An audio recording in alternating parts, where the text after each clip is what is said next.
மனுஷனோட இயல்பான விஷயம் என்ன தெரியுமா? கக்கு சொல்லியா ஏறி குதிச்சு கூட சாப்பிட இடத்துக்கு போயிடலாம்.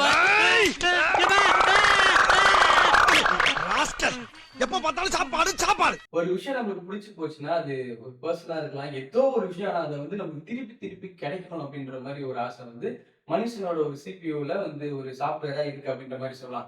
இத பத்தி அவர்கிட்ட கேட்டப்போ, துரோகம் ஒரு நாளும் வெல்லாது, பழைய 1000 ரூபாய் நோட்டு இனி எப்பவுமே செல்லாது அப்படின்னு சொல்லியிருக்காரு. சோ அப்படி இருக்கிற பட்சத்துல வந்து சின்ன சின்ன கண்ணு இதுக்கு எதுக்குடா இவ்வளவு இது ஸ்ட்ரைட்டாவே சொல்லிடலாம் அப்படின்ற மாதிரி தோணுது இல்ல.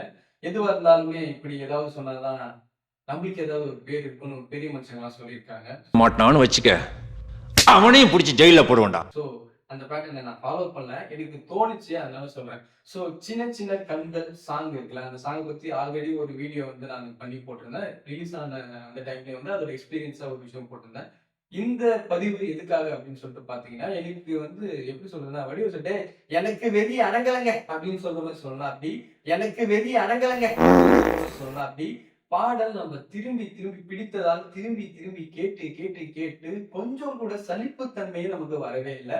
யுவர் இஸ் அன் எமோஷன் அப்படின்னு சொல்லிட்டு ஒரு வார்த்தை, அருமையான ஒரு வார்த்தை அப்படின்ற மாதிரி சொல்லலாம். அப்படி இருக்கிற இதுல வந்து அது வந்து ஒரு மாதிரி எமோஷனலா அந்த பாடல் வந்து நமக்கு ரொம்ப கனெக்ட் ஆயிடுச்சு அப்படின்ற மாதிரி கூட சொல்லலாம். ஸோ அப்படி இருக்கும்போது அதுல இன்னொரு விஷயம் என்னன்னா, ஒரு சிங்கர் வந்து ஏஐல ரீக்ரியேட் பண்றாங்க. அது நமக்கு உள்ள வந்து அப்படியே ஸ்ட்ரெயிட்டஸ்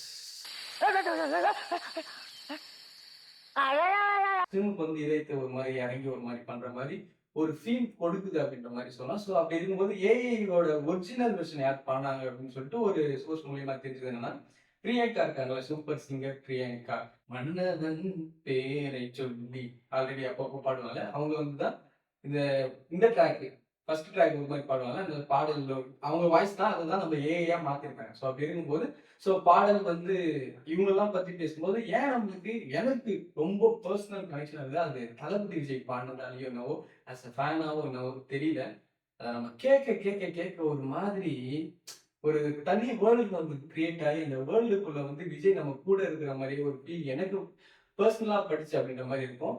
அது இல்லாம ஏன் இந்த பாடல் அவ்வளவு கனெக்டா இருக்கணும்? நான் சிங்கல், முரட்டு சிங்கல், நான் சிங்கல், முரட்டு சிங்கல். அது லவ் சாங். சோ அந்த பாட்டு என்னது எதுக்கு வந்து இருக்குன்னா, அதுதான் யுவன் இஸ் அன் எமோஷன். அவருக்கு வந்து டியூன் பண்ண வருதோ இல்லையோ, இல்ல ப்ரோக்ராமிங் பண்ண வருதோ இல்லையோ, இல்ல பாடல்கள் ஹிட் ஆகுதோ இல்லையோ, திருவிழாவை நடத்துங்க, நடத்தாம போங்க. நீங்க கரகத்தை தூக்குங்க, தூக்காம போங்க. ஆனா எங்களுக்கு அவருக்கு வந்து ஹியூமன் எமோஷன் பல்ஸ் தெரியும் அப்படின்ற மாதிரி சொல்லலாம். அப்படிதான் அவரோட பாடல்கள் இப்ப வரைக்கும் நமக்கு பிரதானமா பிடித்திருப்பதும் மனசில் இப்ப வரைக்கும் உருக வைப்பதும் நம்மளோட எல்லா ஒரு எமோஷன்லயும் யுவன் சங்கர் ராஜா இருப்பாரு அப்படிங்கும் போது அது அவர் கூட தளபதி விஜய்னாலே ஒரு எமோஷன் நமக்கு அப்படின்றதால இவங்க 2 பேர் சேர்ந்ததால இந்த பாடல் ரொம்ப ரொம்ப ஸ்பெஷலா இருக்கு அப்படின்னு தெரியல. எனக்கு ஸ்பெஷலா வந்து பவதானி போர்ஷன் கூட எனக்கு பெருசா ரிப்பீட்டடா கேட்கணும்ன்ற ஒரு ஃபீல் வரேன். தலைவா போர்ஷன் எனக்கு தெரிஞ்சு அதை இவன் வந்து கிளவர்னு நினைக்கிறேன். மேபி 2 சரணத்துலயுமே தளபதி தான் பாட வைக்கிறாரு. பல்லவி மட்டும் அவங்க பாடுறாங்க, சின்ன சின்ன கண்கள் சிரிக்கிறதோ, அதுல மட்டும் அவங்க பாடும்போது இவர் சரணத்துல பேஸ் பண்ண ஒரு விஷயம், ஒரு சரணத்துக்கும் இன்னொரு சரணத்துக்கும் டியூனா பெருசா கொஞ்சம் டிஃப்ரெண்டா ட்ரை பண்ண ஒரு விஷயம், இவருக்கு ஐபிஎஸ் கொடுத்த ஒரு விஷயம், தளபதி விஜய்க்கு அதெல்லாம் வந்து அவர் வாய் டெக்ஸ்டருக்கு ஒரு மாதிரி சரியா இருக்குது அப்படின்ற மாதிரி சொல்லலாம். எனக்கு வந்து எவ்வளவு பெரிய பிளான நைட்டு 3 மணிக்கு கக்கூத்துல உட்காந்து கண்டுபிடிச்சிட்டான் பாத்தியா. அந்த பாடல் வந்து இப்ப வரைக்குமே நான் கேட்டுக்கேன். எத்தனை வாட்டி கேட்டேன்னு எனக்கு தெரியல. I not counting it more அப்படின்ற மாதிரி சொல்லலாம். எனக்கு தெரியல, ஆனா நிறைய வாட்டி கேட்டேன். அது மட்டும் தெரியும், தோணும் போதெல்லாம் கேட்கறேன், கேட்டுக்கிட்டே இருக்கேன். கேட்டுக்கிட்டே இருங்க. இந்த ஆனா எனக்கு வந்து ஒரு சலிப்பே வரல. அது கூட நம்ம பாடும்போதும் ஒரு மாதிரி எமோஷனலா ரொம்ப கனெக்ட் ஆகுது. ஸோ அதனால நான் பாட போறேன்.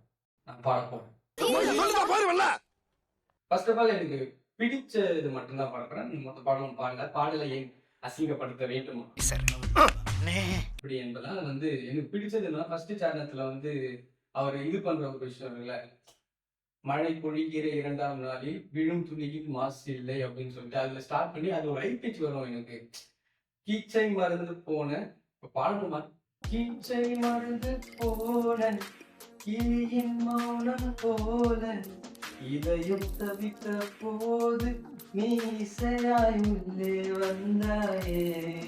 இதுதான் மாசம். எனக்கு வந்து இது ஓகே. இதுக்கப்புறமா வர லைன் இருக்குல்ல, அது வந்து பவதாரணி வந்து அவங்க தான் பிரியங்கா அப்படியே வச்சு ஏஐ வச்சுலாம் அவங்க பாடிப்பாங்க. அது ஒரு மாதிரி இருக்கு. இவர் இந்த லைன் பாடும்போது எனக்கு அப்படியே போயிட்டேன் நான் விண்வெளிக்கு அப்படின்ற மாதிரி இருந்துச்சுன்னா, உறவெல்லாம் ஒன்றாக விழியெல்லாம் தேனாக இருளெல்லாம் தூளாக பறவை கூற்று அப்படின்னு பண்ண அந்த அப்படின்னு பண்ணும்போது ஒரு மாதிரி தலைவா அப்படின்ற மாதிரி இருந்துச்சு. ஸோ உங்களுக்கு கேவலமாக பாடல் பாடியது இருந்தாலும் கூட எனக்கு ரொம்ப பிடித்ததா நான் பாடுவேனா அப்படின்ற மாதிரி.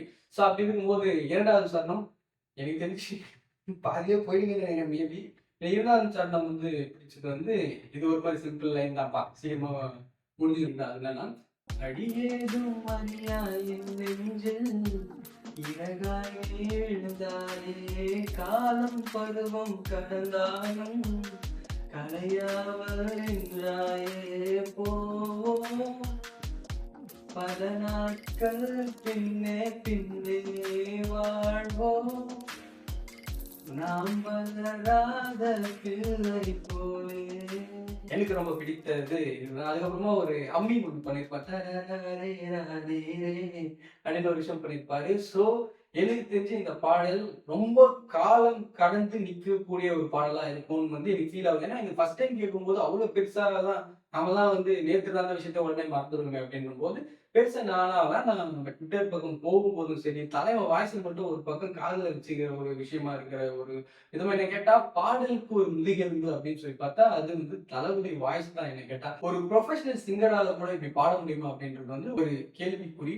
ஸோ சின்ன சின்ன கண்கள் நீங்க எத்தனை வாட்டி கேட்டீங்கன்னு சொல்லிட்டு please comment on me. Please comment on this channel.